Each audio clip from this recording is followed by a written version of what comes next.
Chapter 3. The Romans. The monogamy law. Although monogamy goes back to the beginning of time, specific laws enforcing it go back to only about 2,500 years ago in the Roman Empire. The date and origin of the first settlement on the present site of Rome are obscure, although legends name Romulus as the city's founder in 753 BC. Sometime during the 8th century BC, various tribes that had lived on the original Seven Hills were united under the rule of Etruscan kings, who remained dominant until late in the 6th century BC. When the Romans overthrew Etruscan rule and established the Republic, Rome developed as the capital of one of the ancient world's largest and most prosperous empires, American People's Ancile, 16148. And so did their laws, notably those regulating and restricting monogamy within their empire. The supposed original founders of Rome were Romulus and Remus, twins who started the city on the Palatine Hill. The early Roman settlers were a tribe of outlaws, murderers, and society rejects who made their living by plunder and robbery. The Seven Hills of Rome became their hideout and were a perfect place to settle, as the communities they plundered found it difficult to locate them or to penetrate their defenses. But as these outlaws began to increase in numbers and wealth, they realized there was something missing: women. To solve this problem, they decided to kidnap some from a nearby community called the Sabines. So they planned a special festival to provide the opportunity to carry out their plan. The famous rape of the Sabines occurred during this period of legendary history. Romulus, having found it difficult to attain wives for his followers who were rather notorious as runaways and malefactors, invited the Sabines to a feast and games. During the games, the garrison of the Palatine seized the unsuspecting and unprotected Sabine women, whom they carried off to be their wives. American People's Inc., 16232.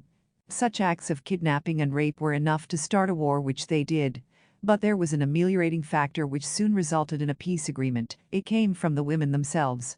Because of these pleadings, the king of the Sabines, Titus Tatius, made an alliance with Romulus. The ensuing war between Romans and Sabines was ended through the mediation of the Sabine women, and the Romans and Sabines joined into one community. Ibid. 16149. This ended the hostilities that broke out after the rape of the Sabine women by Romulus's followers. Rome and her empire, B. Cunliffe, page 49. One of the rules of the Roman brigands was that no man would be allowed to have more than one wife, because of the limited number of women. They assumed this would be a factor in stopping any further wars or kidnapping. Brigham Young commented on this incident. Just ask yourselves, historians, when was monogamy introduced onto the face of the earth? When those buccaneers who settled on the peninsula where Rome now stands could not steal women enough to have 2 or 3 apiece, they passed a law that a man should have but one woman. And this started monogamy and the downfall of the plurality system. In the days of Jesus, Rome, having dominion over Jerusalem, they carried out the doctrine more or less. This was the rise, start and foundation of the doctrine of monogamy, and never till then was there a law passed that we have any knowledge of that a man should have but one wife. J.D. 12:261. The origin of the law of monogamy. The rape of the Sabine women by the Romans. Courtesy of Caesar's Palace, Las Vegas, Nevada. The city of Rome prospered greatly from their stealing, pillaging and conquering of other tribes and nations. Individuals and communities began to envy their power and wealth and were willing to join in with them. One of the leaders of the Sabines, Attis Clausus, was so eager for a share of Rome's amenities that, with the agreement of its authorities and presumably of its Latin allies as well, he moved his whole clan of 4,000 or more relatives and supporters to Roman territory, where he settled them and became the founder of Rome's great Claudian clan, 505 BC. The History of Rome, Michael Grant, page 46. This may not be such a significant fact of history, other than it shows the influx of peoples that gradually assimilated themselves into and under the political and religious systems of the Romans, including monogamy. As Rome increased in size and power, the law of monogamy continued along with it, not as a religious law, but as a civil and governmental edict, and a very strict one at that. However, divorce was easy. In some cases all that was necessary was to say, "I divorce thee, I divorce thee, I divorce thee," and it became official. Thus came the strict law of monogamy and the simple law of divorce. From the book History and Philosophy of Marriage, or Polygamy and Monogamy Compared, published in 1869 by the Rev. James Campbell, came a very interesting record of legal origins of monogamy. He, too, attributes this dating of the first roots of monogamy with the customs and laws of the Romans. In order to give some just conception of Roman monogamy at that time when it first came in contact with Christianity and when it began to impose its social system upon the other nations of Europe, for these two events are quite synchronous, I will now, as briefly as possible, give some account of the domestic life and manners of the 6 imperial Caesars who governed Rome at that period. In this account I shall enumerate their many marriages and their numerous divorces and adoptions, and state their exact relationship to each other.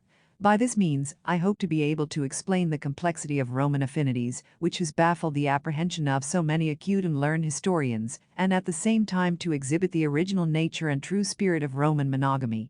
See pages 84 to 86. Establishing this monogamy law, enforced by governmental powers, was in reality a civil wrong. Marriage was intended to be a religious rite, and government should have nothing to do with marriages and family life. The resulting easy divorce laws were another evil in that particular system. Other evils soon followed, as explained by Apostle Orson Pratt. Since old pagan Rome and Greece worshippers of idols passed a law confining man to one wife, there has been a great surplus of females who have had no possible chance of getting married. You may think this a strange statement, but it is a fact that those nations were the founders of what is termed monogamy. All other nations, with few exceptions, had followed the scriptural plan of having more wives than one. These nations, however, were very powerful, and when Christianity came to them, especially the Roman nation, it had to bow to their mandates and customs, hence the Christians gradually adopted the monogamic system.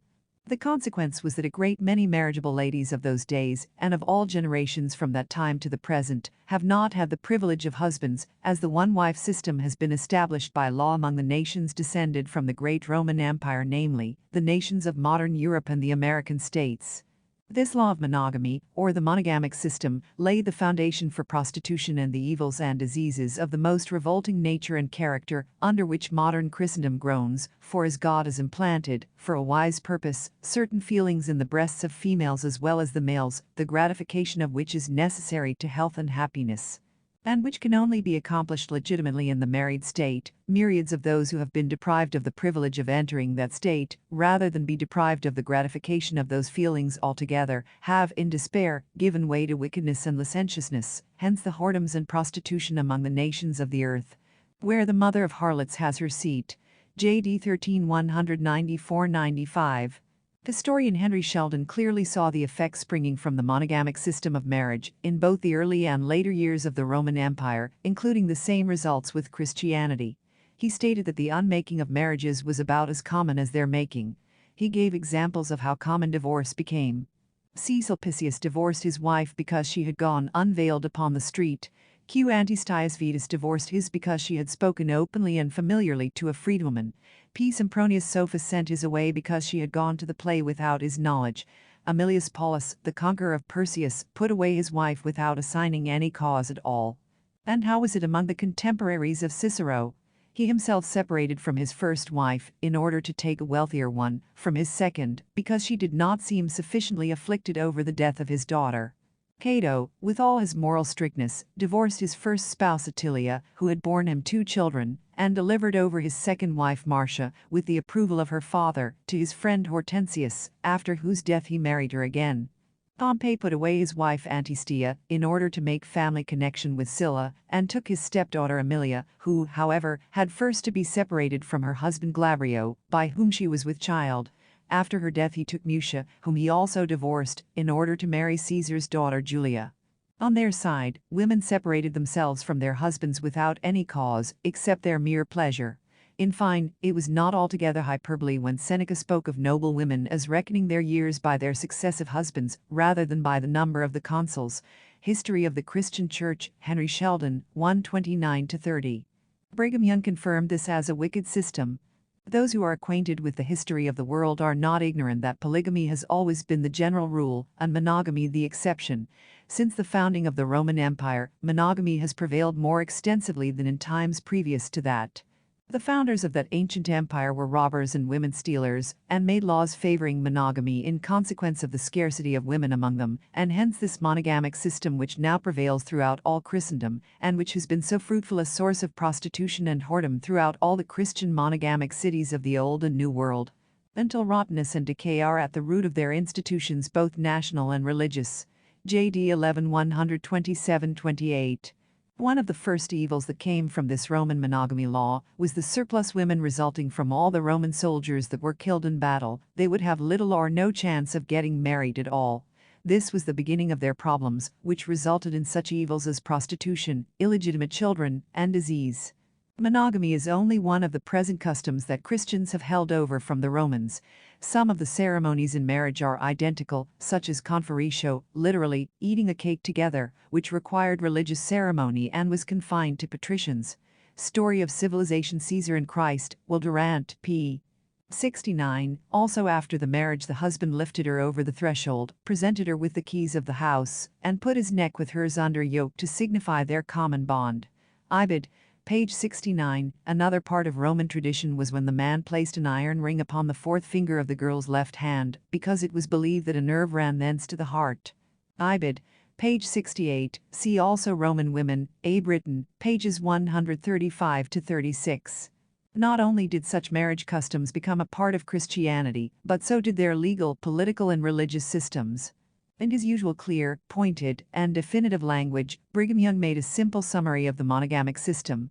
Monogamy, or restrictions by law to one wife, is no part of the economy of heaven among men.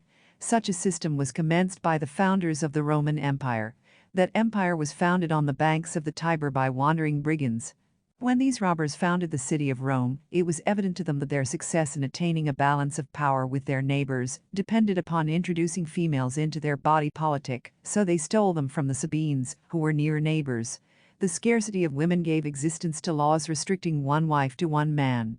Rome became the mistress of the world and introduced this order of monogamy wherever her sway was acknowledged.